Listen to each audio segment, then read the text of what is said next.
સ્થાનિક સ્વરાજ્યની ચૂંટણીના પરિણામ આવી ગયા છે। હળવદ તાલુકા પંચાયતની વાત કરીએ તો 15 ભાજપ અને 4 આમ આદમી પાર્ટી અને 1 કોંગ્રેસ જીત્યું છે।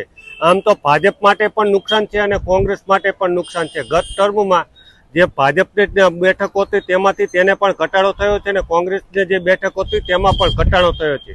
સૌથી મહત્વની વાત એ છે કે આમાં આમ આદમી પાર્ટીનું ઇન થયું છે, એટલે કે આમ આદમી પાર્ટી 4 બેઠકો સાથે તેઓ વિજેતા થયા છે। એટલે કે આવનારા જે તાલુકા પંચાયત છે તેમાં 4 બેઠકો સાથે તેઓ વિરોધ પક્ષમાં પણ બેસવાના છે, નિશ્ચિત છે। હવે કોણ ક્યાંથી જીત્યું છે તેની આપણે વાત કરીએ તો અજીતગઢમાંથી મુકેશભાઈ પટેલ છે, તેઓ આમ આદમી પાર્ટીમાંથી જીત્યા છે। ચાળવામાંથી ચંદુલાલ મોરી આમ આદમી પાર્ટીમાંથી જીત્યા છે। ચૂંટણીમાંથી દિવ્યાબા પરમાર આમ આદમી પાર્ટીમાંથી જીત્યા છે। દીઘડિયામાંથી વિલાસબેન કાંજિયા ભાજપમાંથી જીત્યા છે।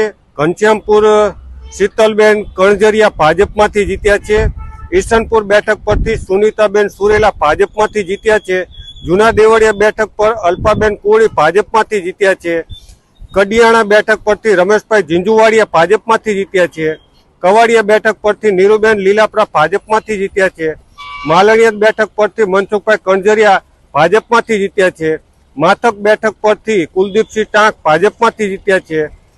મયુરનગર બેઠક પરથી હંસાબેન રાઠોડ ભાજપમાંથી જીત્યા છે। નવા દેવળિયા બેઠક પરથી યોગેશ કુમાર ભોરણિયા ભાજપમાંથી જીત્યા છે। નવા ઘનશ્યામગઢ બેઠક પરથી હિરેન કુમાર માકાસણા ભાજપમાંથી જીત્યા છે।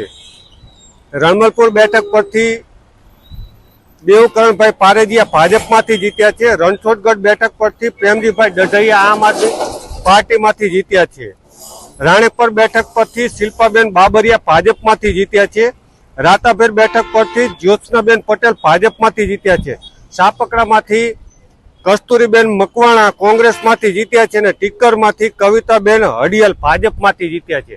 આમ તો આ 20 જેટલા જે તાલુકા પંચાયતની ચૂંટણી જીત્યા છે તેમના નામ છે, પરંતુ આપણે મહત્વની વાત હવે એ કરવી છે કે તાલુકા પંચાયતનો તાજ કોના શિરે। આમ તો તાલુકા પંચાયત જે છે તેનો પ્રમુખ હવે એના અલગ અલગ રીતે રાજકીય સમીકરણો બેસતા હોય છે, પરંતુ જે પ્રકારે મહિલા અનામત છે, મહિલા સામાન્ય અનામત છે, એટલે લગભગ ભાજપમાંથી 7 જેટલી મહિલાઓ આ બેઠકો અલગ અલગ બેઠકો પરથી જીત્યા છે। એટલે 7 મહિલાઓ છે તેમાંથી કોઈ પણના શિરે આ પ્રમુખ પદનો તાજ મળી શકે છે। કારણ કે ગત ટર્મમાં વાત કરીએ તો ભાજપમાંથી જે બકુબેન પઢિયાર હતા તેઓ જીત્યા હતા અને તેઓને તાજ પહેરાવવામાં તો પ્રમુખ પદનો, ને ત્યારબાદ પ્રવીણભાઈ સરાવાડિયા જે છે તેઓ પ્રમુખ પદ હતા। એટલે મહિલા અનામત હતી ને ત્યારબાદ પુરુષ અનામત હતા, તે બંનેની વાત કરીએ તો આ વખતે પહેલા મહિલા અનામત છે ને સામાન્ય મહિલા અનામત છે, એટલે સામાન્ય સ્ત્રી છે। તેમાં વાત કરીએ તો દીઘડિયા બેઠક પરથી વિલાસબેન કાંજિયા જે જીત્યા છે તેઓ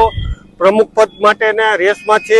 ઘનશ્યામપુર બેઠક પરથી શીતલબેન કણજરિયા તેઓ પણ પ્રમુખ પદની રેસમાં છે।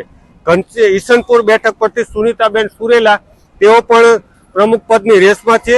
જૂના દેવળિયા બેઠક પરથી અલ્પાબેન કોળી તેઓ પણ પ્રમુખ પદની રેસમાં છે। રાણેપર બેઠક પરથી શિલ્પાબેન બાબરિયા પ્રમુખ પદની રેસમાં છે। રાતાભેર જ્યોત્સનાબેન પટેલ, રાતાભેર બેઠક છે તેમાંથી જ્યોત્સનાબેન પટેલ તેઓ પ્રમુખ પદની રેસમાં છે અને ટીકર બેઠક પરથી કવિતાબેન હડિયલ પ્રમુખ પદની રેસમાં છે। આમ તો જે પ્રકારે આ અલગ અલગ 7 મહિલાઓ છે તેમાંથી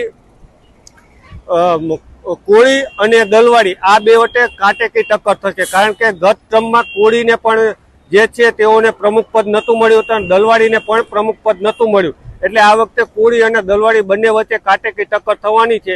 તમે મિત્રો જણાવો કે કોણ પ્રમુખ પદ કોના શિરે આ તાર મળશે, કારણ કે પ્રમુખ પદ છે તે તાલુકાનું સૌથી મોટું પદ છે અને આ તાલુકાનો પદ કયા સમાજમાંથી મળી શકે તેમ છે, અને તમે જ કહો કે કોણ પ્રમુખ પદ માટે યોગ્ય લાયકાત ધરાવે છે।